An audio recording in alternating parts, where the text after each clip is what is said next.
Sales isn't for everyone, but it's a vital skill. I think part of it is self-belief. I think part of it is they don't think they can do well, which is a shame. I remember getting 16 people in my living room at home in my mum's house and pitching this idea about energy drinks. One of my parents said, what if it doesn't work out? And I'm like, but what if it does? Unless I give it a shot, how the fuck am I going to know?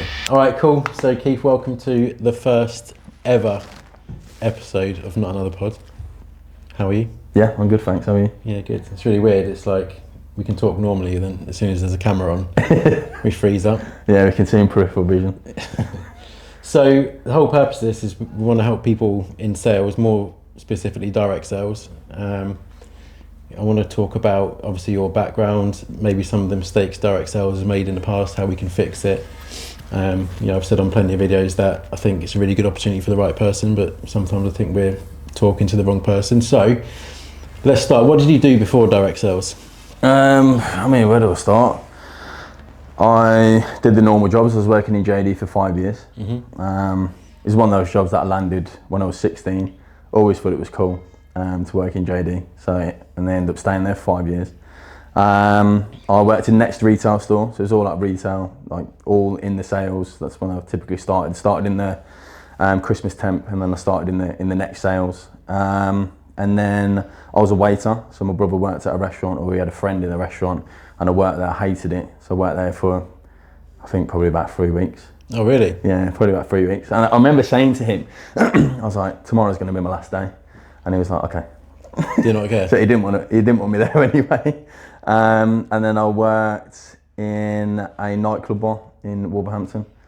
I bet you lasted more than 3 weeks there. I lasted about 3 months. Oh, nice. The rule of three. Yeah, but the whole reason why I did that, because I was working in JD at the same time as well, is because the rent wasn't budging in my final year at uni, so they needed it up front. So I worked in JD in the day, Prince Albert on the evening, and then JD in the day again, and then Prince Albert in the evening. So I was always like grafting.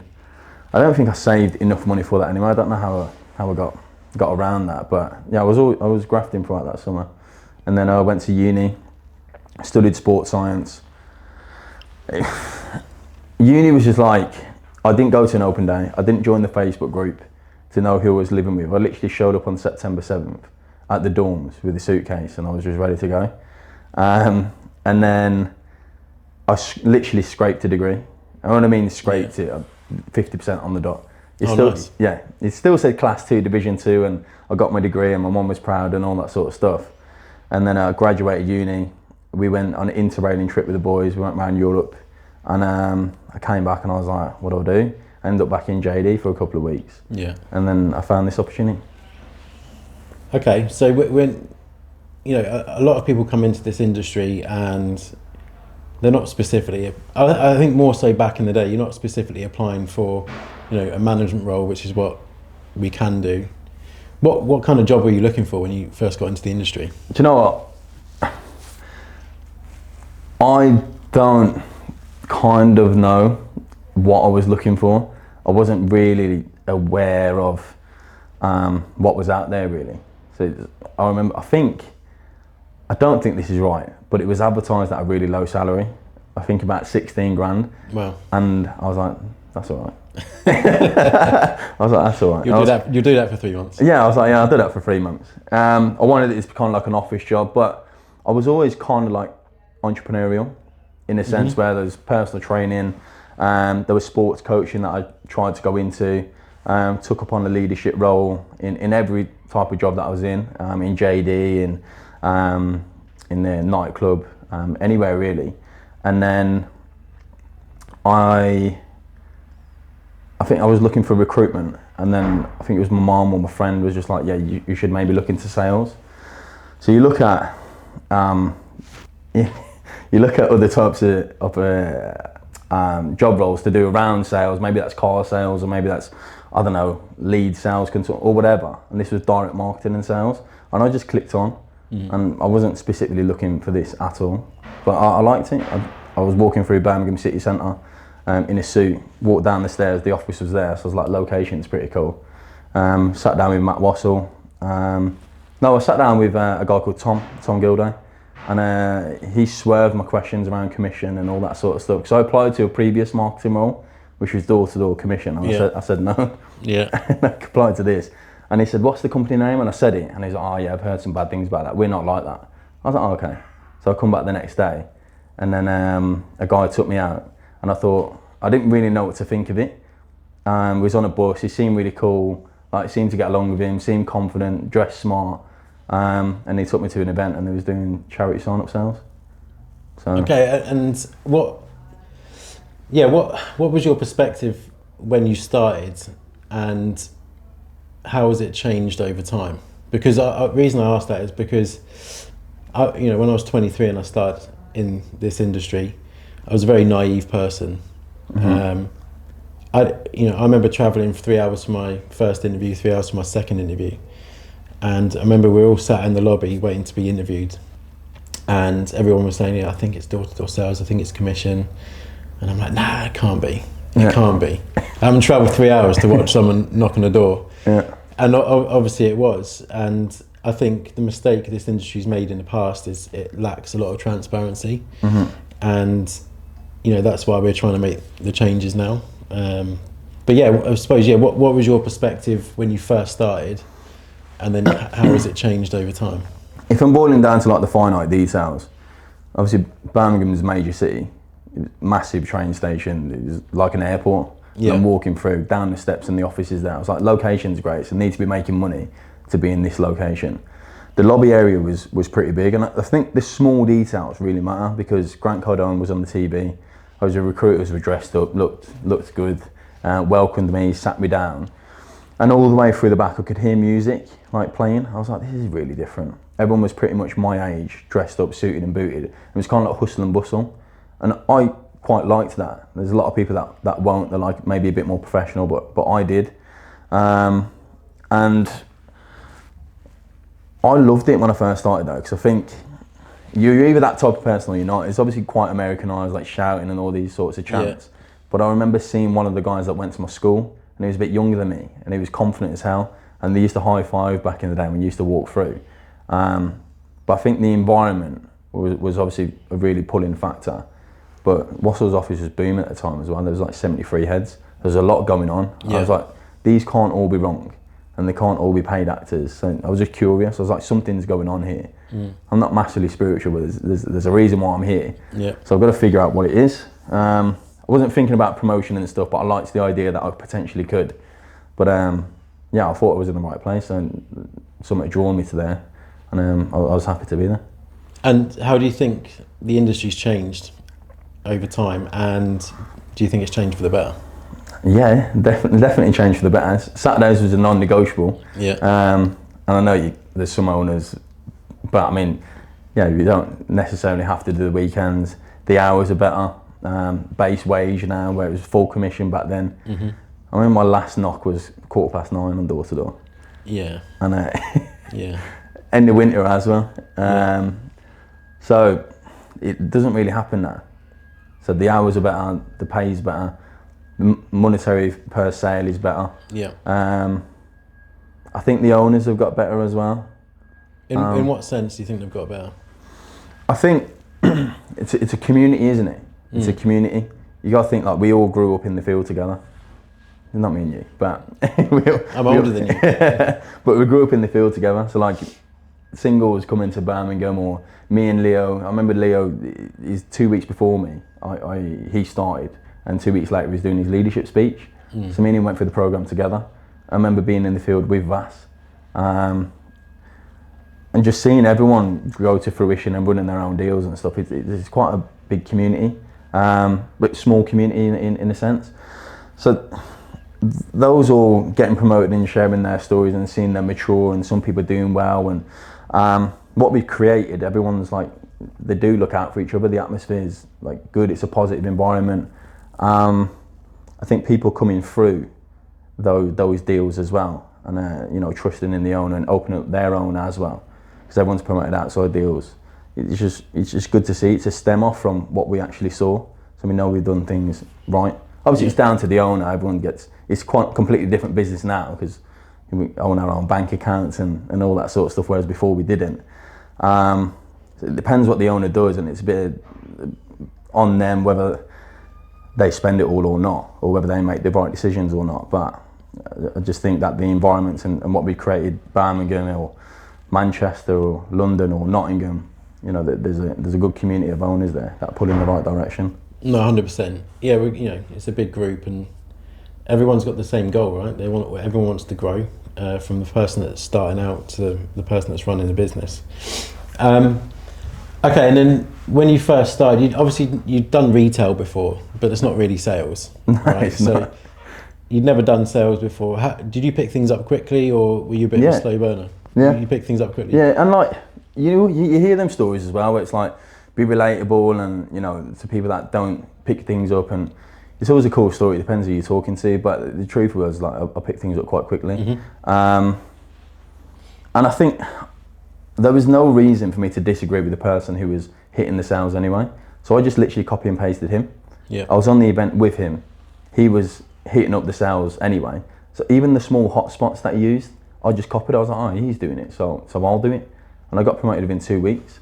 However, I've always been in the mindset of, there was Herbalife that was involved in before. Oh, nice, yeah.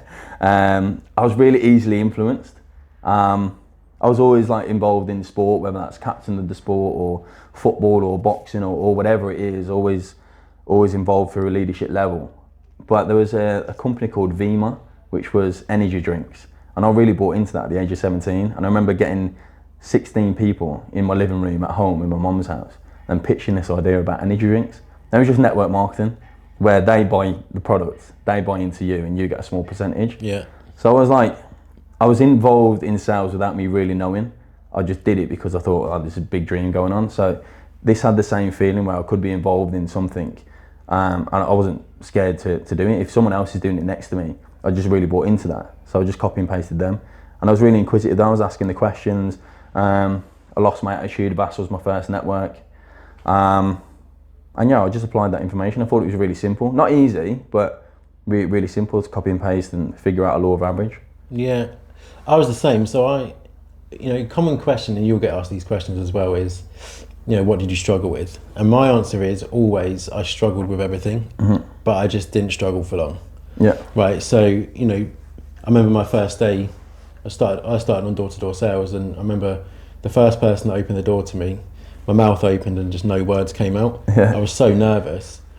But then, you know, I just decided to break my comfort zones and, you know, what's the worst that can happen? And I feel like too many people, they struggle with the same things that I struggle with, but they just don't change. And I don't know whether I've always wondered why people don't listen to people that are in the position they want to be in. I think part of it is self-belief. I think part of it is they don't think they can do well, which is a shame. But for me, yeah, it's a very straightforward industry. You just got to learn from the best, and the best people are always available as well. That's one thing I loved. You know, whether it's the high roller or the director, they're always available. And for me, it was just like, why would I not apply their information? Like, you never go into an industry again where the person at the top started at the bottom, and they're also willing to teach you to get there. Like, imagine going into Tesco saying, going to the manager, how do I take your job in a year?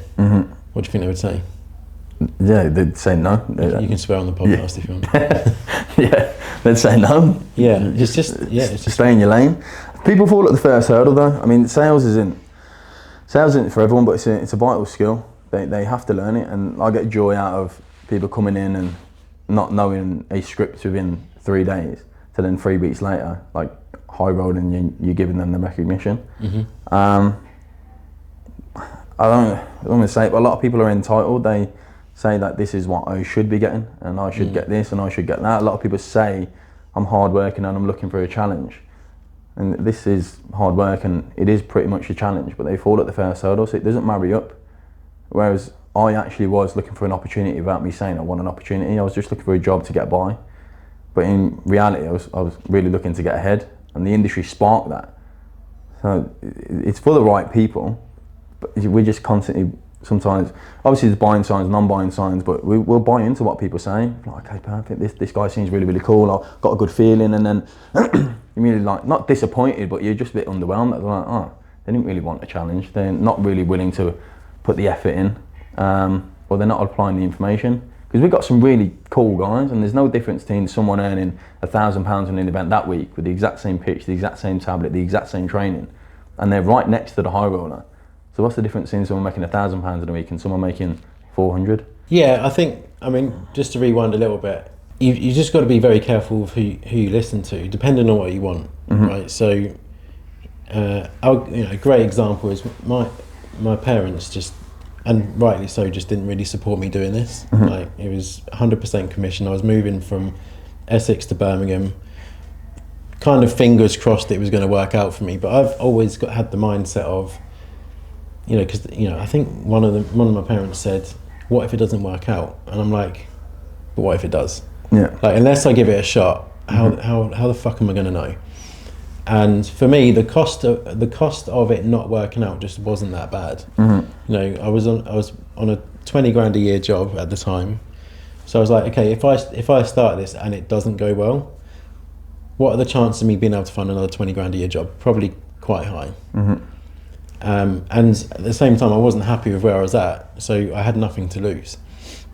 Whereas there's people that were in the position financially I wanted to be in, that started in the same position I was starting in. I was like, I'm just going to give this a go. But I didn't come in with any expectation. Right? I wanted to do well. The intention was to do well. But if someone said to me on my first day, "Do you think you'll get to management? Do you think you'll run an office one day?" I'd be like, "I don't know. Maybe not. But I'm going to give it a go." Whereas I think a big mistake people make when they come in is they come in with the mentality they're going to take over the world. They're going to crush every sales record. They're going to get promoted quicker than anyone else. And we all know those people fall flat on their face. Yeah. Because their expectation doesn't match the reality. I think you've got to be a bit naive though. For sure. And I think I was very naive. Yeah. And I did kind of think like, I'm just going to be here for 8 to 10 months. And I'm just going to automatically get that shot because, I've got the drive and I've got all these qualities. But like the field doesn't lie to you. It knows what you put in. And you know how hard it is after your first week of being here. It's a little bit like boxing, right? If you haven't been training, you get found out in the ring, don't you? I did do that. Yeah, I saw the video. I did do that as well on my first and my last fight. The last fight because I was like, I'll win on experience. And the first one because I was like, it can't be that bad. It's 3 2-minute rounds. You don't realise how long 2 minutes is until you're actually in there and you're blowing out your arse. Maybe we'll add the video in when we release this. Yeah. Yeah, please don't do that.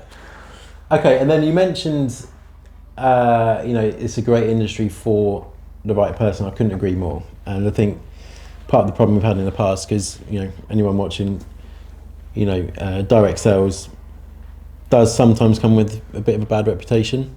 I think a big cause of that is, back in the day, everyone trying to recruit in volume, and then, you'd have some crazy job. I remember someone having a job out. It might have been me that someone suggested I should put an ad out saying estate agent career change, and I'm like, inside me, I'm like, that's not right. I shouldn't do that. But you just listen to people and I put it out. But then you just end up recruiting people that just don't want to do face-to-face sales. They just want customer service, and that's absolutely fine. I did something similar. I put, I think it was post-COVID, I put out hospitality ads because I wanted that type of person. It kind of worked, but then you do get figured out like, this isn't hospitality. I was like, it's not. Those jobs have been filled, but we've got this. Yeah. My question is, what do you think the right person is for this industry? Respectfully, I said for average people with beyond average goals. Like, no one comes in searching for this. No. It just gets sparked. It's quite addictive as well when you make your first £100 of the day, or you get the recognition. Like, it's not, no one knows what it's like until you're involved in it. Yeah. Like you can talk about how positive it is, and how helpful it is, and how people are at disposal, and the environment. But unless you're really involved, I think people just don't give themselves enough chance to really get good and get infused in what we do. And like, I had no kids, no mortgage, no car at the time, so I was like, I've done 3 years at uni. I could probably do 3 months at this and gain like a roster of experience, and maybe it works out, maybe it doesn't. I think a lot of people are, and we do, like my mum wasn't a fan of this, neither was my brother. My brother was handing out CBs to JLR where he worked. But I think you've got to have a little bit more inside of you though, where it's like, I don't really want to just do that. I think it's very easy to get by. Very easy to get by. And I know the job market changed, and I don't massively know what it'd be hugely like, but there's a lot, I don't know, there's a lot of jobs going, especially if you've got degrees and all that sort of stuff. Yeah. But if you want to get ahead though, it's going to require a little bit more. I think for me it's, I mean, look, I would say someone with ambition, but to do well in any job you have to have ambition. You've got to have that fire in your belly. But for me it's just somewhere that's like super open-minded. Yeah, I mean, you put a spreadsheet in front of me and you do all these math quizzes or do this, I don't know. But if you tell me to knock on 150 doors, or you tell me to go and speak to 100 people, or take 5 interviews in a week or 10 interviews, I can do that. Yeah. And I can ask for feedback. Like, I took 10 interviews and I haven't closed any. Or I spoke to 100 people today and these were my gauges. And I can get immediate feedback. It's what Alex always says, high feedback loops. Yeah. And I think if you've got a mentor that genuinely takes an interest and you're just showing them that you're early, you work hard and they're willing to coach you, and sweet. But like, I was obsessed with sales. I was like, if all else fails, I've still got sales.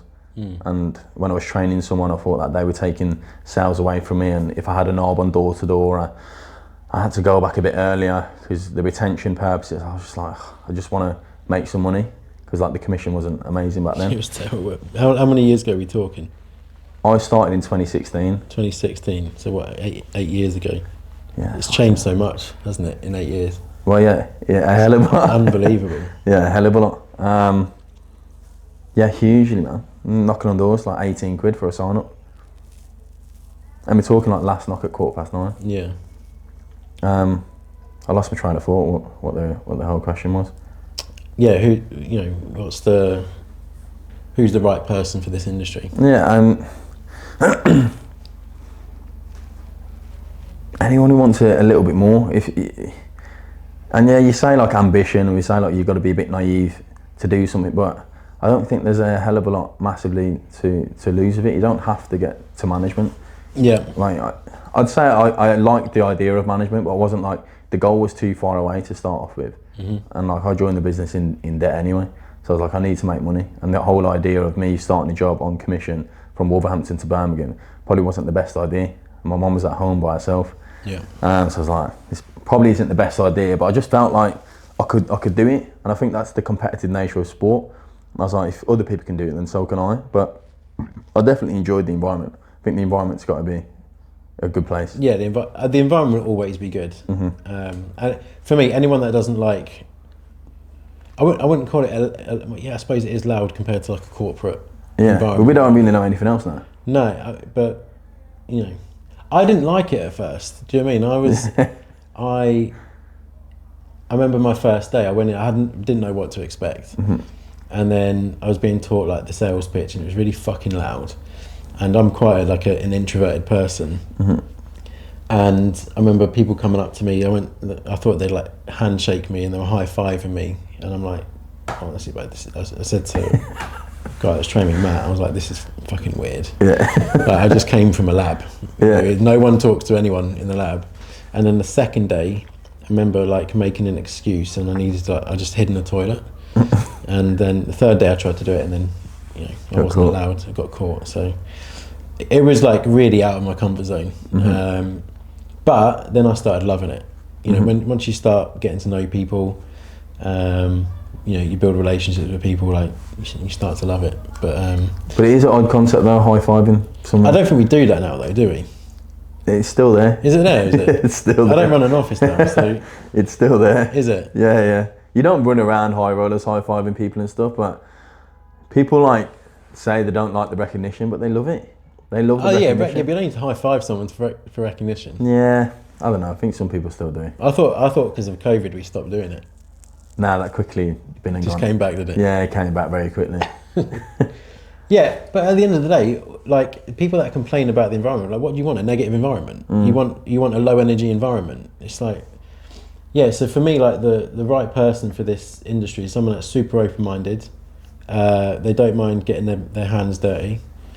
And they're just willing to give something a go. Mm-hmm. I'm a firm believer until I've tried something, I won't have an opinion on it. Mm-hmm. Do you know what I mean? It's like, I don't like mushrooms, but I've tried mushrooms before. Yeah, I fucking hate mushrooms. But,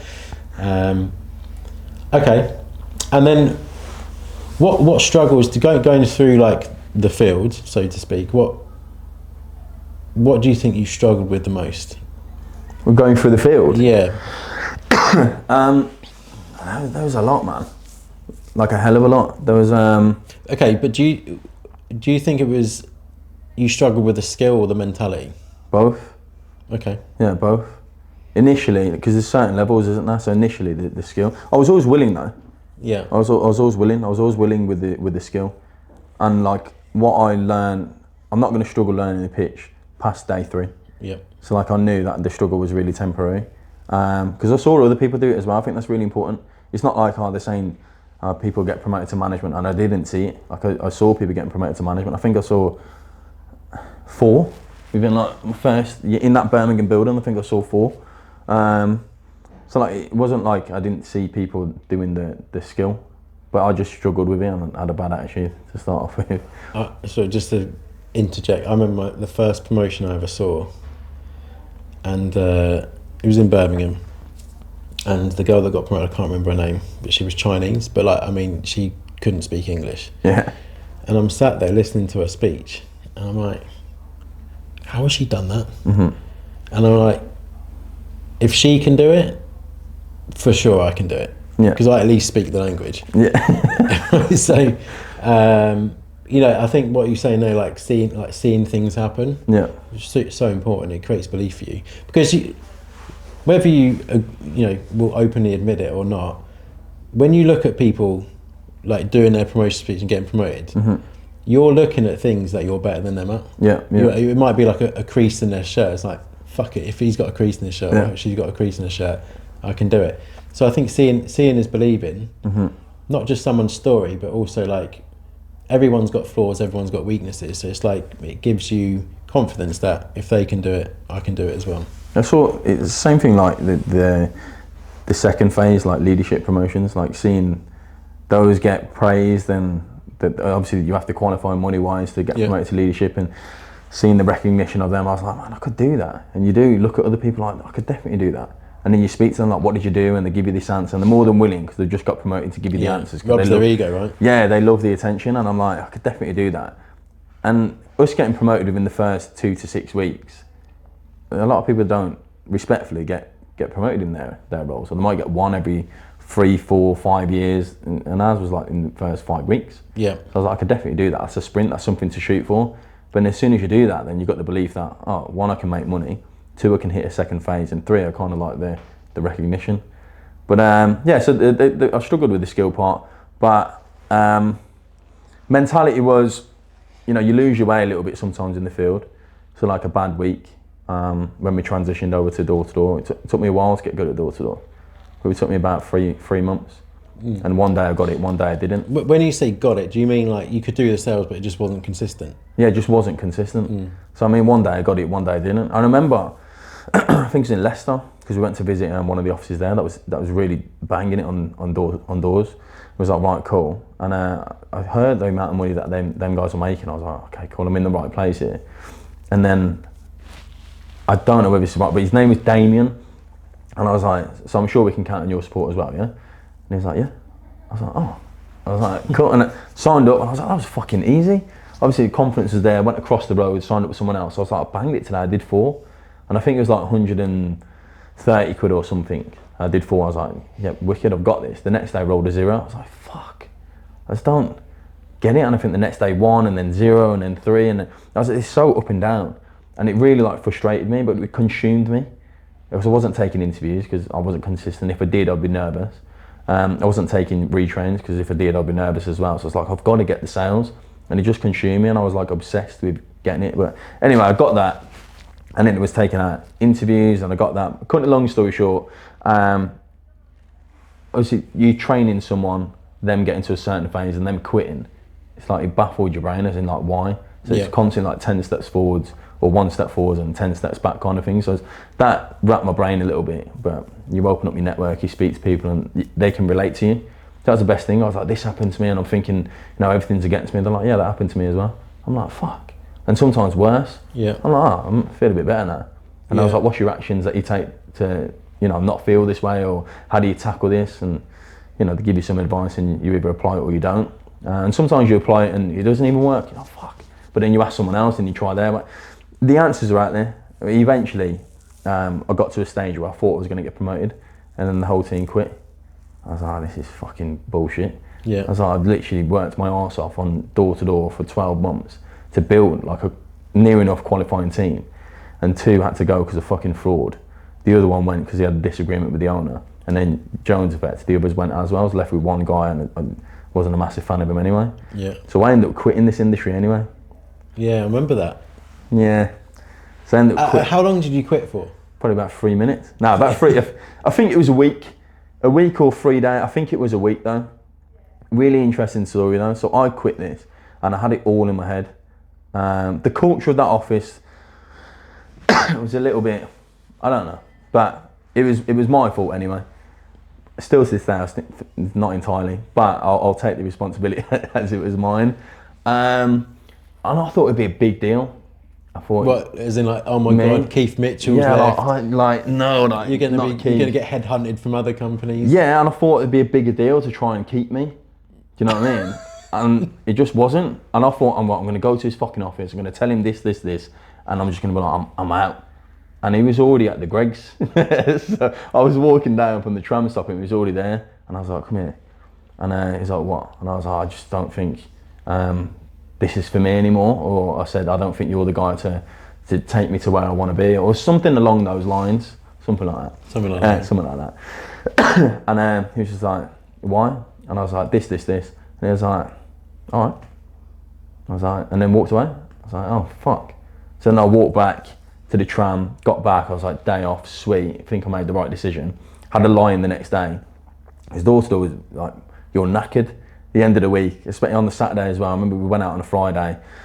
Sometimes Wednesday, Thursday, Friday, we was out and you're knocking on doors, hungover, whatever. So I slept until like 3 o'clock on a Sunday. Sunday's the only day that I can get a haircut, so I go to this barber, is the only one that's open on the Sunday, get a haircut and pretty much chill for the rest of the day, unless you got a road trip. So I had a lie-in. I was like, this is sweet. Day off, I'm sound, go on Instagram, business moves on anyway. Mm-hmm. Still the exact same hustle and bustle, just 1 person less. And I was like a bit rattled by that. Anyway, a couple of days go by, I'm with my mate, drinking and whatever. And he's like, I get a call from, before that, there was a guy on door to door that he's like, is this all you do? And I was like, obviously I'm not going to say no, I'm training to run a marketing company or a sales company eventually. I was like, yeah. And he's like, why? I was like, I just enjoy it, pretty good at it. He didn't end up signing up, apparently, like his bank or whatever, but he says, I run a recruitment firm, or I'm in a recruitment firm, and I think you do really well at that. I was like, okay. And he's like, give me a number. I says, no, I'll take yours. And it's a typical name, but his name is Dave. And I took his number, and I remember messaging him. I was like, hi Dave, hope you remember me. It was Keith from the Doors. He said, if I ever need a job opportunity that, you're available. And he was like, yeah, hey Keith, how are you, blah, blah, blah, blah. Meet me tomorrow for a coffee in Brindley Place, Birmingham. I was like, sweet, I'm fucking moving on in my life. Went there, met him for a coffee, he's sweet. But then the manager, it was a prick. Really? And it was like, basically, I remember the words. He's like, do we need you? No. Do we want you? Don't know. And you haven't had recruitment experience. I used to be involved in something like this before called Cobra, and I ran an office there. And the owners don't make half as much money. I run a recruitment firm. What's your GCSEs? I'm like, got this. I was like, And I was just like, I wouldn't want to work for you anyway. But that's so weird because you were approached. Do you know what I mean? I know, but it wasn't through him.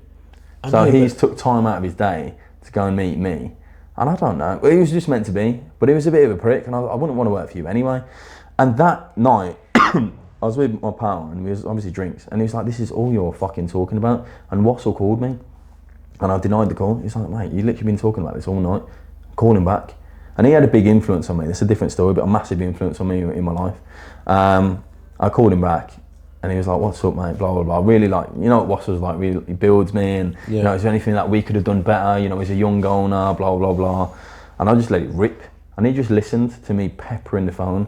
And then he's like, meet me for a coffee. And I was like, when? And I think it was like either the next day or a couple of days later. I met him for a coffee. He's like, hey, mate, how are you? Tail was between my legs. But obviously, that's the first sign, like greed. Like I'm obviously meeting him for something.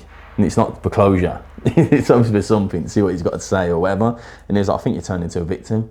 I was like, what? He's like, yeah, can I be honest with you? I think you turned into a victim. Because granted, not all of it's your fault. You know, there's certain things that went on or whatever, but you're pointing the finger at everything else except for you. Mm-hmm. And eventually I was right. He was right. And he said, come back into my office Monday. This is what the deal can be. I'll have a word with so-and-so, blah, blah, blah. So I went back into the office. It was really uncomfortable. I didn't know any of the event guys. I was like, hi, how are you? I'm like, fuck, I'm starting again here. He didn't let me take an interview first week because he says you need to requalify. So I'm like, fuck. And then when I was leaving Atmosphere, so the training room, the res guys were there, and there's a few like laughs and sniggering going on. There was like, oh, you know, what's he doing in there? Blah blah blah. I was like, oh, fuck, you know, so low on confidence. I used to have to go back to the office as well. So when I went back to the office, Indy was running it as well at the time. As soon as the leaders meetings were done, I was out there. And he called me out on it like a couple of days. He said, mate, every single day, you're not asking questions. You're leaving straight away. You're kind of like the last one in, but you're the first one out. It's like, it's not really, if you like accept where you're at, that this is where you're at, you're starting through experience, let's just get it done. And I was with the field, in the field with him, and like that was quite helpful. Yeah. And then, I was doing well on the event, so I just assessed. I was like, no one's really high rolling in this office, so I can make an impact that way. So I was like, I can hit the field up this way. And let's see who's got value. So I'm going to go on a road trip, help out their guys, and when the favour needs returning, I'm going to make sure that I get it. So I kind of sourced it that way, built relationships and got myself to a figure of recognition where I'm like, you know, he's the leader in the office. Mm-hmm. I wanted to have a presence first and foremost. And then I started recruiting some guys, and I was doing a crew meeting with 2 retrains. It's like, this is where we are. This is where we're gonna be. And then Wassell got promoted to a regional, or he was already a regional. So he got the opportunity to be a campaign manager for Cashback app. And I was like, right, what's it on? And he was like, street. I was like, we've never done that. He's like, I know. You're gonna figure it out. I'm like, fucking brilliant. So we went out half a day. I did 5 in it. First time we ever did on the phone, long card, number, expiry date, 3 digits at the back. And then the next day I figured out the law. He said, figure out what our average is going to be. And they did 157 stops, 53 closes and 16 sales. It's only a tenner a sale. So it's 160 quid. And he was like, what's the average? I said, it's 10. It needs to be 10. Because knowing that some people would do 8 and it's still 80 quid and it's still good pocket for the guys. And then 6.5 months later I got promoted. And then all the res guys were still at my promotion. And I opened up next door to my old owner. Nice. Which was a bit nuts. Okay, and then one thing I want to go into there is you got to a point where you left. Yeah, I just thought, fuck this, I quit. For most people that leave, that's final. Yeah. Do you know what I mean? Like, they've made a decision, don't want to do it anymore. Mm-hmm. So like, how do you go from not wanting to do something? Because you see some people go through like tough times and then they lose that self-belief and then they still turn up, but they're not how they used to be. Yeah. And you're just kind of like, they're working, but they're not really present. Mm-hmm. How do you make that switch from like being like, I don't want to do this anymore, to you still come in, perform, do the right shit? How do you do that? You don't lose the skills anyway. I just negged out. I didn't lose the skill of sales. I didn't lose the love for the business. So what was the turning point mentally for you? Because you were mentally gone. Yeah. You nearly got promoted, pretty much lost everything. Yeah. And then you went back to it. Yeah. What was the question? What was the what? Mental turning point? Yeah, for you, yeah. Russell reached out to me, and like eventually I probably would have reached out. So I would have ended up in someone's office, but he reached out to me. I was like, I've been given a bit of a lifeline here, and I respected Wassell anyway. Not like I didn't respect the other owner, but I respected Wassell anyway because he promoted that owner, and he gave me a bit of a lifeline, which meant like there's a bit of belief here. So I was like, if I can get trained by this guy and I've got a second shot, then I'm just gonna pull my socks up and get on with it. It still baffles me now that I think I was just really erratic and really like. What do you mean? What do you mean was? Yeah, no. But I was very like just right. I made the decision. That's it. Because it was all about me, and that was the problem though with the first team that I built. It was all about me, and like I remember having certain conversations. You connect the dots looking backwards. I don't know who said this. It was Steve Jobs and Stephen Bartlett quoted him, and it's so true. You can connect the dots looking backwards, but not looking forwards. So looking back at it, it was all about me. The guys' goals didn't appeal to me. It was more like what they could do for me. So no wonder why. We were always going to quit anyway. And if I would have got promoted with that team, I would have been fucked anyway. But I can only realise that now. And I just had enough. I thought because it was all about me, I've put in all this effort. I've done this. I worked so hard. You don't appreciate that. And all these guys have gone and you're not thinking it's a big deal. Fuck this. Probably put all this effort that I've done here into something else and make money anyway. So I was really feeling sorry for myself. So you were a victim? Yeah, of course. And it was an emotional decision as well. Very emotional. I was very like warm heart on my sleeve, like very emotional. I was like, oh, I can't do it. And I talked myself into it. And then it's only when you let the dust settle where you're like, yeah, I probably fucked up there. Yeah. And then I got given that lifestyle and I just took it. So the mental switch was that happened for a reason. I didn't lose the skill. I'm still quite hot, like in terms like for the business. But if I'm going to do it, I need to fucking actually do it. So I started from experience and kind of realised my wrongs. And yeah. Okay. Ran a bit from there. So then, how long have you been running a business now? I opened up in 2018. So 6 years? Yeah. Minus COVID. So like, and then you opened up, and then you did well, and then you kind of just weren't really moving forward, right? Yeah. Just kind of. I didn't do well though first year. I didn't do well. Like. Okay, so so you didn't do well. So like the problem with a lot of people who actually get to the point where they're running an office is they have this crazy expectation that it's amazing from day one. Yeah, that was me. You can, oh right, okay. You can put your feet up, fucking retire, which is not true at all. Like you're literally running a startup business. You opened up, you didn't do well. Firstly, why did you keep going? And secondly, what was the change, the turning point for you? Whilst we got promoted to regional, and his org was booming. So he obviously doing something right. Fast was obviously first gen, and he was literally next door to me. He's obviously doing something right. I seen his lifestyle. He's younger than me. He opened up at 19. I was like, I'm obviously doing something wrong here, but I loved to party. And it was completely my fault first year. It was every week or every couple of weeks. I was like, this is quality. It's still weekly pay. And then I remember messaging Graham. I was like, hey Graham, can I have a same day payment of whatever? And then gets paid. I'm like, this is sick. And I've not even touched the field. So I think 11 weeks that lasted. And then half the team quit. And it was just a constant rebuild from there. And because it wasn't success, but because I tasted that bit of freedom and a bit of I don't know what it was, but that I was like, I can't imagine what it would be like if I was. It was a bit more. So it's purely lifestyle stuff because I still hadn't really moved out. I still hadn't had a car. So I was like, there's so many things that I can do, and that was just a small little taster. But I fucked it. So I was arrogant, and I spoke to the guys like, you need to do that. You need to do that. Big I am talking from behind the desk. It's not management, it's leadership throughout. So you learn a lot. And I'm glad that happened because I can make sure that doesn't happen for the guys that get promoted throughout. But why I kept going was because I saw the example. It's still the same from when I started. Like I saw people doing well, I saw people making money, I saw people going to the heights, and they can't all be wrong.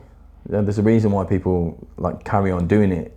And I've seen those successful lifestyles where they live, what they drive, where they're moving to, their ideas, the conversations in the rooms, and how adequate they are. And I'm like, fuck, I'm not even on that level. The worst thing was going to the owners' conferences, and I'm like, I'm not even. I'm still on the bench here. Not even playing. And everyone says you got so much potential and all this sort of stuff. And I kind of thrived off that because it's like you're a cool guy. I was always the cool guy. Yeah, there was that. I remember like before, like I really like knew you properly, I was always like, oh, I love it when I talk to him. He's such a good, like such a cool guy. And there's like this running theme, like Keith's just such a good guy, such a good guy. But like you didn't really like produce. Didn't hit the heights. So what? Because now you are. Yeah. What was the turning point for you? I think you got to get a bit lucky as well. You know, I got lucky. I made the decision to jump out on a campaign. There was two of my leaders in my office saying, "There's like, you know, there's other offices that are recruiting to the heights, and you know, we're not bringing anyone in. This is quite embarrassing." They were quite. I was on the back foot. I was quite reactive as well. He wasn't making the money that we should. I was getting by, definitely not getting a head down. It was unfair to the guys. I didn't really know what to do. I was quite stumped. We ended up sorting recruitment, and they was like, "We're going to stay loyal to you, but like shit needs to change quick," because they was making money. But they can't just be like knocking on doors and making money. So it was running a res deal at the time. Yeah. So I jumped out, and like I was always a bit fearful. I was like, I ain't jumped out for a while. And we was on lead gen, and first day I did 10 services and showed a girl that was doing like the best part of 2 or 4 services a day how to do 10. I was like, man, I fucking still got it. And I did it again. And we had some guys in and we showed them, and I was always good at building people and making people feel special and giving them recognition or building them on, you know, hey, you look good today or whatever it is, like so they feel like empowered or accepted or feel like they're a part of something. And we built it from 4 to I believe 24. Nice. On lead gen, and I think post COVID we got to #1 on that for a short space of time, but we was making some really good money on lead gen. Like whatever passage you get paid on, so it was like we kind of knew what was coming in. And we promoted Kane, and then we went on to promote another manager, and we seemed to be like doing well. I increased my lifestyle, obviously. Yeah.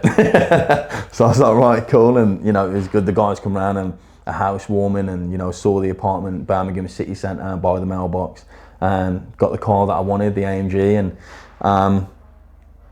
we seemed to be doing well then. And then yeah, it come tumbling down a little bit, and that's when I moved. Okay. So do you think, obviously you mentioned you moved there, do you think it was the move itself that really helped you? Because Birmingham was a comfort zone for you, right? Yeah. You knew everyone. You probably had a bit of a name in Birmingham as well. You boxed there. Yeah. Yeah. So do you feel like on some level it was making a move to Liverpool was like closing the back door, and it's like you really put yourself in a vulnerable position where there was no comfort zone. Mm-hmm. Everything, every comfort zone had been stripped. So it was either like you either fucking sink or swim. Yeah. I mean, I always felt like I had to be good at something, and at home wasn't good because I had a breakup. Oh, here we go. I failed to mention that. But that's been and gone. But then work wasn't good, or business wasn't good, because that wasn't going well. So two things wasn't going good. So I jumped into boxing, and that was going well. What I like to think was well. Mm-hmm. So I was training, I was fit, I was fighting. So at least one pillar was good, but it just, you know, everything else was kind of like sinking. So I was like, I need to really sort this. Teams were like fluttering, and we went and seen you in Liverpool, and it was kind of like orchestrated a little bit through Vass. He jumped in a car with you to go to yours, and then I was in my car, and he must have like spoke to you about my situation, because I was originally on retrain with Vass, and I volunteered for that. I was like, I need to go in Vass's office and learn from him, because he was doing quite well, and I had a handful of guys, and I genuinely thought we could grow it. But he's like my mate. It's pretty hard for him to talk to me and be like, go to the field. So I'm like, no, because we live together. So it's pretty difficult anyway. Yeah. And then the money wise and stuff, like how's it going to work and what percentage. And I was like, oh, fucking hell. I need to do something here. This ain't working. And my head's in my hands. Proper feeling sorry for myself again. It was like, maybe move. And I've never moved. Don't know if you know. I know you've never moved. Yeah, and I never moved, and I didn't know like how anyway.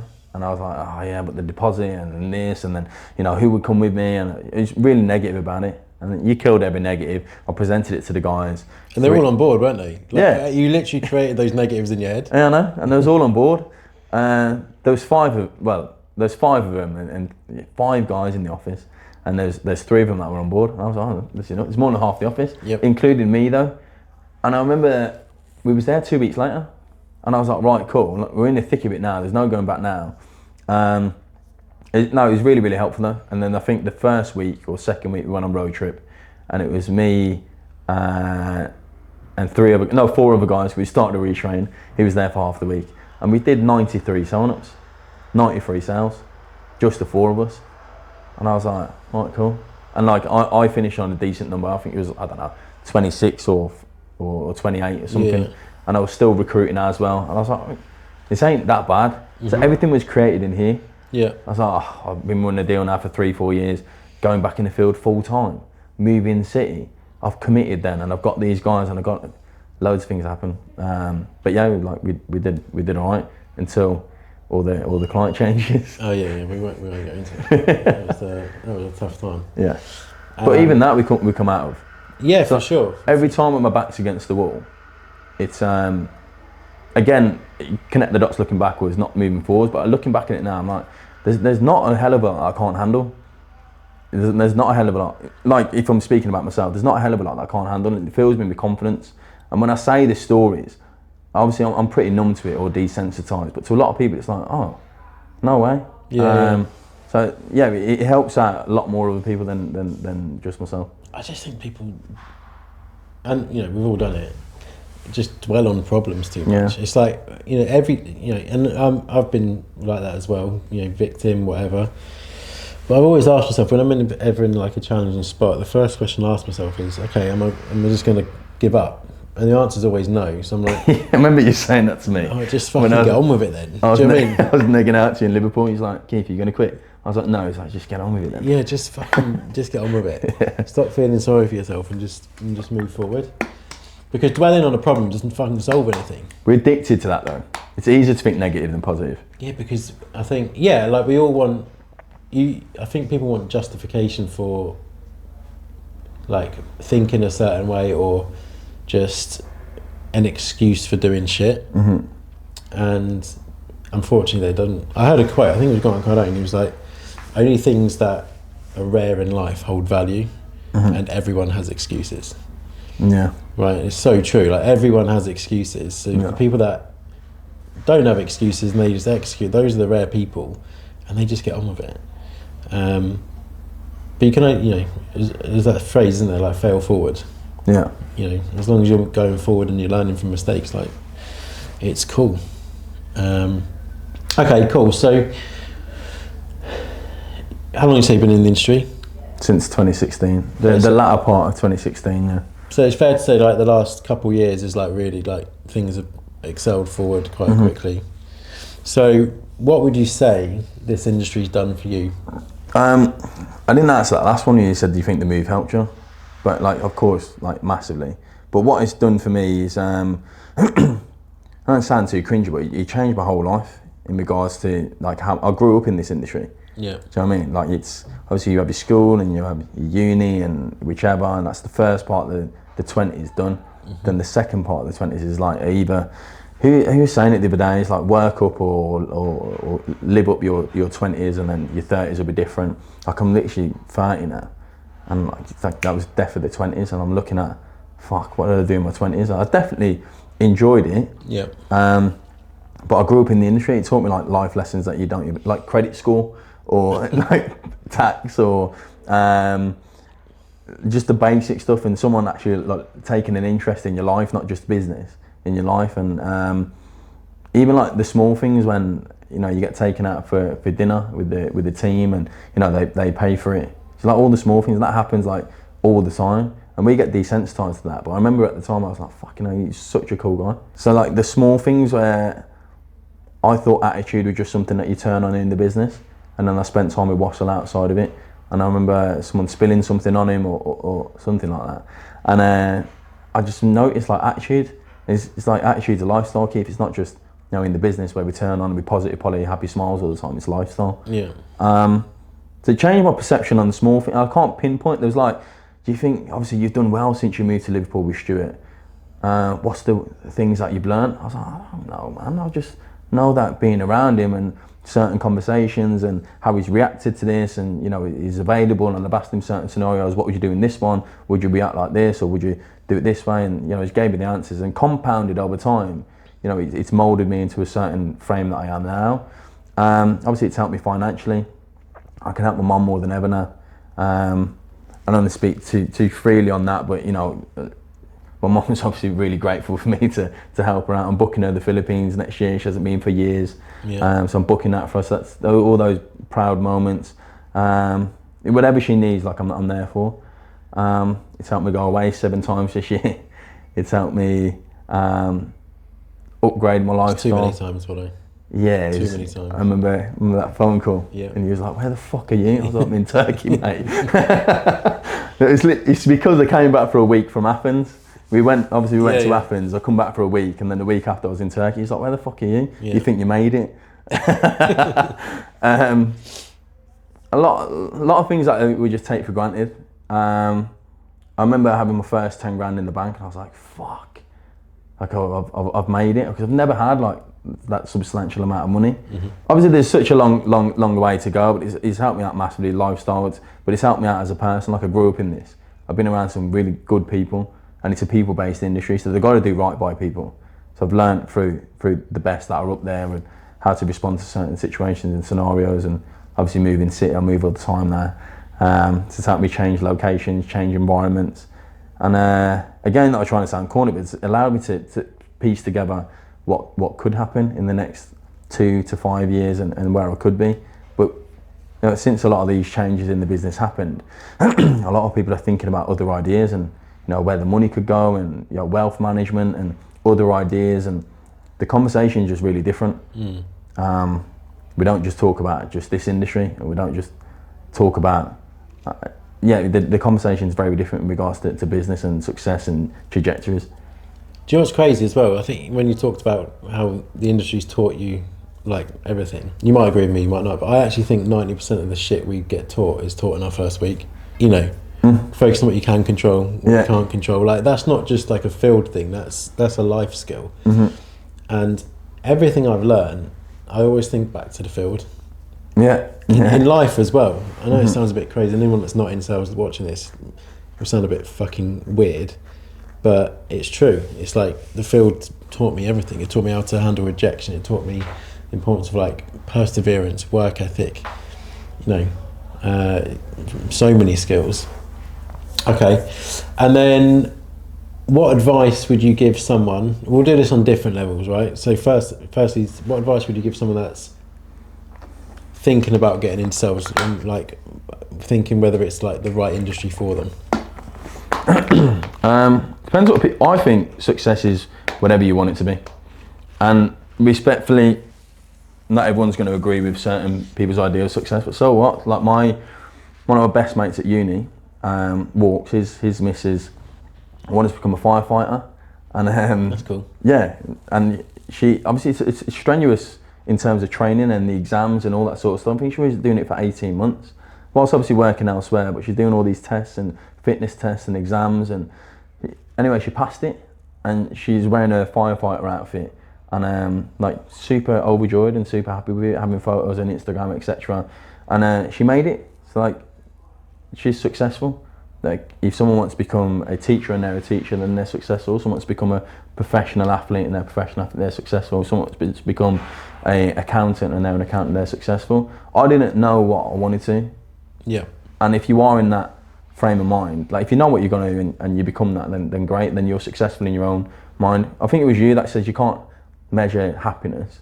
You can have the feeling of it, but you can measure success through money. But other people's ideas are just, they wanted to do something and they are. I wanted to be successful in terms of achieving things for lifestyle and my mum, and I didn't know how to do that. And sales opened up my mindset towards what's possible and my awareness. But my advice to someone who can get involved in this is that they need to give themselves a chance to get good. They need to it's so easy to be involved in a work environment and just make mates. And listen to bullshit, shoddy advice. But like, we give recognition to everyone every morning, and you can see who consistently. I was quite aware. I was like, this person gets shouted at every day, and I just asked them questions. I was around the right people. I picked up on. I was quite aware. Like, we were all like young adults, around about the age of 22. But I just gave myself a chance to get good. I knew that the issues that I had in first week wasn't going to be at the end of the first month. And as long as I was better at the end of the week than what I was at the start, it's a result for me. As long as I win more times than I lose, I'm okay. I can measure it through asking the director or my leader, like, where am I at? Well, you're on track for qualification, or you're not, or this is the things that you should be doing that you ticked off in your goals that we set for you, or you're not. So there's measures there that allow me to progress and become more confident in the role. I don't know if that answers your question. No, for sure. And I think two things I want to talk about. One is the success thing. I genuinely believe the person that knows what they want to do, regardless of money, and they're pursuing that's success for me. And I think, just to be a little bit picky, you know, we tend to measure success on money. It's not the only thing that's going to measure success. But as I said before, it's like money's a number. You can measure that, but you can't measure. There's no gauge on happiness. If someone says, "How happy are you today?" I'm like 97% happy. Like you just don't know. Yeah. But yeah, there's loads of measures. There's some people that are really financially successful, but have really shit home life. Like, you know, there's people that don't have a lot of money, but they're in a really good relationship. They've got a great family, and that for me is probably the biggest measure of success. Especially because I've just had my second child. Like, I value, and you know, in fact, there's definitely people in this industry that make way more money than me. Like way more.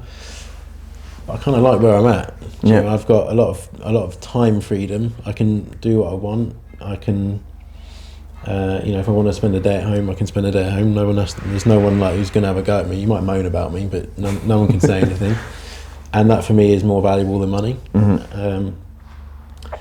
But yeah, certainly. And then the second thing, what were you talking about towards the end? Giving yourself a chance to get good. Yeah. So I think advice for someone that's considering starting in sales is, if you're okay with being shit, you'll do fine. Yeah. Like, I came into this and I said to myself, I remember saying to Matt Ross, who was training me, I'm like, mate, you do know I've never done sales before. He's like, that's cool. I'm like, I'm going to be shit. He's like, I know, that's fine. And I was just okay. I was just okay with being crap. I knew I was going to be crap. So I think people need to manage their own expectations. If you're okay with being crap and you can push through that, then you'll be fine. Okay, and then what about people that, I suppose people that, it's quite a broad question, people that have started, but they tend to be like struggling with a certain skill set. So someone that started and they're struggling with a certain skill set. Yeah. I think a lot of people, it's easy to point the finger, you know. Like I did, the obsession was quite early for me. Like I was really competitive and I wanted to get to the next level, but I put in a bit of extra work. I knew that to stand out from the crowd, I couldn't just, this was an opportunity, it wasn't just a job. And I know there's certain rules and all that sort of stuff, and you're coming at this time and blah, blah, blah. But I thought to stand out from the crowd, I could do 20 minutes of personal development here and there. And I wasn't going to see something immediately, but I knew if I did that every single day over the space of 2 weeks, a month, or whichever, it's going to compound over time. I could do it on specifics, and I could explore who I like to listen to, or it would help with public speaking, or it would help in a certain conversation later. Because I remember doing certain conversations with a couple of my guys, I was like, where did that come from? And it's just compounded over time from everything that you listen to. And I remember Googling why power of suggestion was so important in sales, or why greed was the most important impulse factor, or just putting in a little bit extra. So I just think a lot of people are quick to point the finger. I think it is at disposal, especially here in Manchester. We've got so many offices with so many examples where they can literally grab people for a coffee in the morning, after the office hours, or at team night, or off rotation, give a call or schedule it. I think if you're hungry, you will get it. Yeah, that's true. I think it falls back to one of the previous questions where it's like, okay, cool, there is an excuse and it feels good to the person that's making the excuse, but the answers are there. You just got to chip away at it. But it's not like, okay, cool, I've networked on it, I've got the answer, I tried it, didn't work. I remember asking the same question to several people, and one of them was Lauren. I was like, this is my team. There's a 3+1. Don't really like 2 of them. This is the situation I'm in. What would you do? And we had an hour-long conversation, and that network really helped me. But I probably asked that question to 3 or 4 other people, and it didn't help me. But I found the answer in the end. Yeah. Yeah. I think when people are asking for information, they just think it's going to work straight away. But sometimes you got to. So, for example, if someone says to me, "How do I increase the amount of sales I do?" I'll be like, "Well, I would use this over 10." Right? Just because you say the words, it doesn't mean you're going to get the result. You've got to practice it. Yeah. Do you know what I mean? It's like if Cristiano Ronaldo, if you went up to Ronaldo and said, "How do I score a free kick like you?" He'll be like, "Well, you got to kick the ball at, this part of the ball, this pace or whatever." Just because he's giving you that information, it doesn't mean you're going to execute it like him. So it's still, even though you're getting the right information, you still need to practice it. And I liked the hustle and bustle of it. I just liked the hustle and bustle of it. And like, I knew it was out there, and I knew there was more credible people. And you just learn over time. You learn who to speak to, and you designate your own coaches eventually. But I think, again, a lot of people fall at the first hurdle, because it's easy to say, I networked and I've tried. I think you've got to enjoy. I think this industry can take, like, it reduces the amount you have to hustle to run a business, right? Because there's a client. You don't have to like hustle for a client or whatever. But I still think you've got to enjoy that, what you said, that hustle. I remember I was in an office, there was like 40 people. Sorry. And then Matt Wassell said to me, "Okay, I'm opening up Monday. It's just going to be me and you. And we're going on to events, so like no one else is going to be in the building." And I'm like, sick. Like, I'm up for that. I'm up for the hustle. I think you got to have that about you as well. Okay, and then I want to move on to another question. I think it's probably going to be the last question, and I hope there's some people that have that. I hope there's some people watching this that have had maybe like a negative experience in direct sales.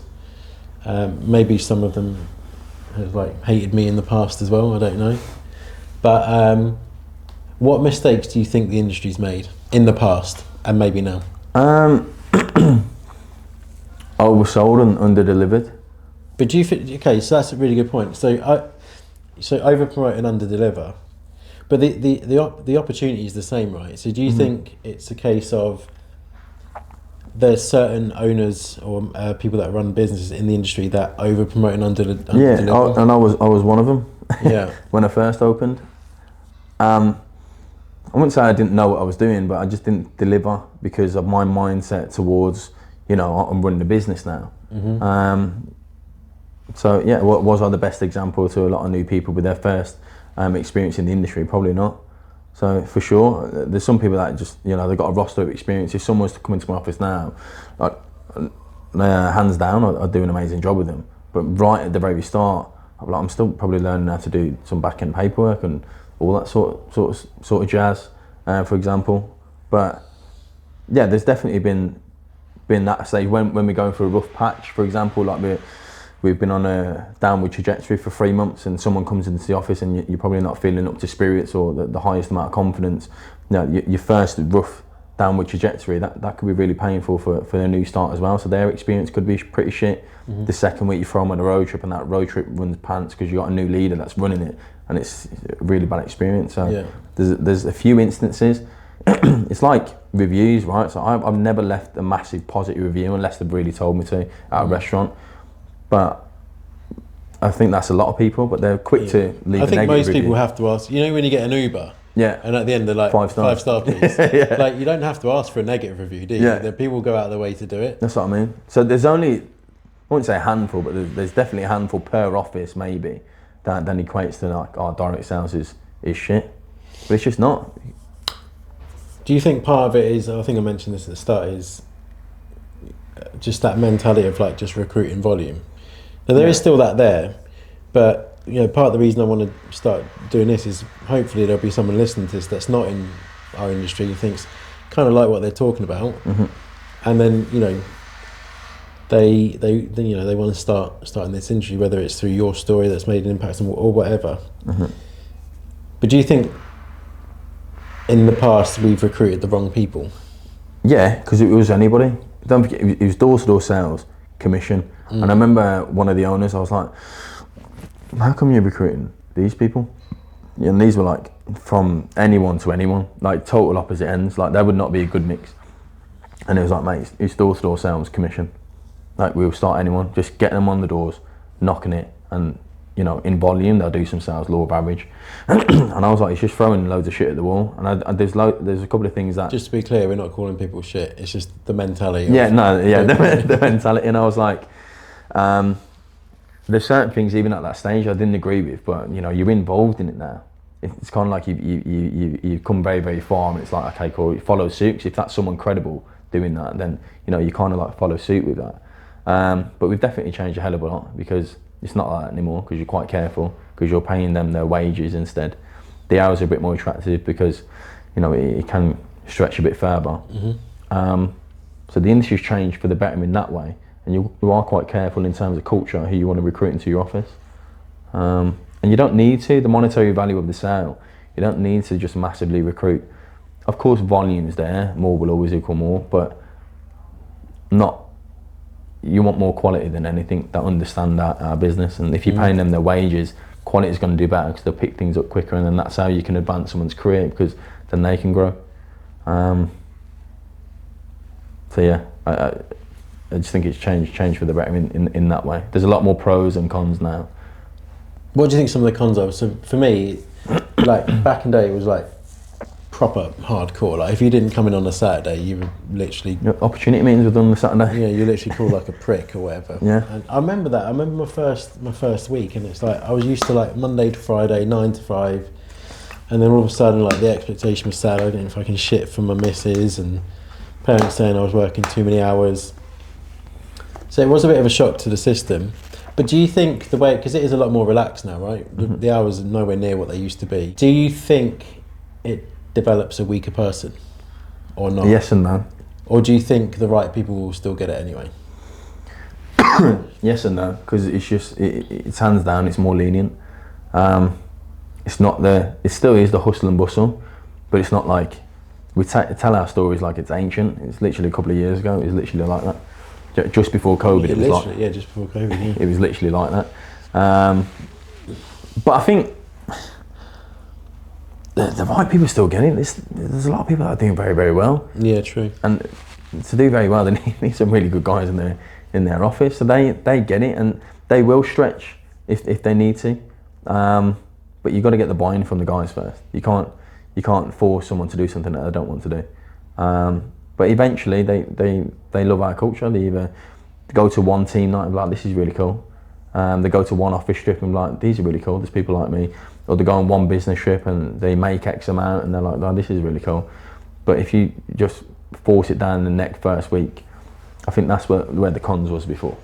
Okay. It's like, this is how we do it, you either like it or lump it. And then the people that lump it, they leave the bad reviews, or because it was full commission, they're like, where did I get? I didn't get paid and all this sort of stuff. Or it's not for everyone. But there's a saying, if you're for everyone, then you're for no one. So I don't want to recruit everyone. Yeah, I love how we do things now. I think, when you change something, you're like, why didn't we always do this? Yeah, like face-to-face obs and now Zoom obs. Yeah, it's like, why didn't we do this before? Like even like the day rates. It's like, and if there's any haters of me watching this, they'll probably agree with me, but I think people would literally work a full week, and I hate to say it, and walk away with nothing. Yeah. And part of me thinks, we should just ask them to leave, or they should probably figure out it's not for them. But for now, it's like, I think it's really good because it gives people a little bit of time to get good. Because there's a wealth of examples of people that didn't pick themselves up quickly, but they go on to have a really successful career. I asked the guys, I was I said, you probably wouldn't have started if it was just commission. I was like not all of them, but there's one or two that was like, yeah, I wouldn't have. Yeah, so it opens on there as well, right? Massively. Opens on there. But I think, and like looking back, some of a lot of the bad press we get was, people say they didn't get paid for sales, probably because they didn't fucking do sales. But it's not right. No. People are still giving up their time and kind of makes me feel a little bit sick that that's how we used to operate. But it wasn't necessarily in our control, right? I think it's because we could relate to that. I started on a Saturday, so I think I did one sale passed anyway. It was like £21.50, and I remember my first week on residential was like £73. But I just got it. I was like, cool, man. I didn't do enough sales, and that's what drove me. But it's just a completely different time. But of course, like at the time, if I was thought a different type of way, then yeah, I would have been like, oh, this is shit. Like I put in how many hours on door to door. I should be getting paid way more than this, but I didn't look at it that way. Do you know what? I've got a cool story actually. I remember when I was probably like 2 months into the business, so I had like a good standard in the field. But I remember it was probably 3 o'clock in the afternoon. I was on zero, and I was thinking so small. I was like, because obviously I was on commission as well. I'm like, if I only was in my old job, I would have made like 60 quid by now. Yeah. But I do think there are benefits to. I mean, look, there is still that commission aspect, right? Because you get the day rate, which no one wants to walk away with just the day rate. It's just national living wage. The thought process towards it, though. It's not like if I don't do sales, I'm only on £100 for the week and it's Thursday. It's just it relieves the stress of, okay, if I have a poor week, I'm probably not getting around in on the weekend, but at least I know I'm a bit of security there. Yeah. But it allows them to focus on the right skills, right things, which is the skills and. Because it's still uncapped commission, right? So, and then the monetary value of the commission per sale is a lot as well. From what we teach them and how it adds up, like for sure. So what would you say? What were some of the? I was in your office this morning. What were some of the top performers? Lowest one was 480, 560, 820, 760, 820, 880, 1,120, and of course, one of the assistants, they make a bit more. Made £2,000, right? Yeah. Shout out to Emma Murphy. Yeah. Okay, cool. And then just to finish on, there's 2 ways people can, I suppose, be associated with you. Obviously on your personal training journey. So if anyone's looking to get in shape, don't use me as an advert, I'm still work in progress. Where can they find you? They can find me at _MitchFit _ on Instagram. And then also, if there's anyone that's not in sales watching this, but you're considering it, Keith runs the business in Manchester. So if you want to reach out to him, same Instagram. Yeah. Cool. Let's do it. But Keith, really appreciate it. Cheers, Thank you. Thank you. Cheers. Cheers.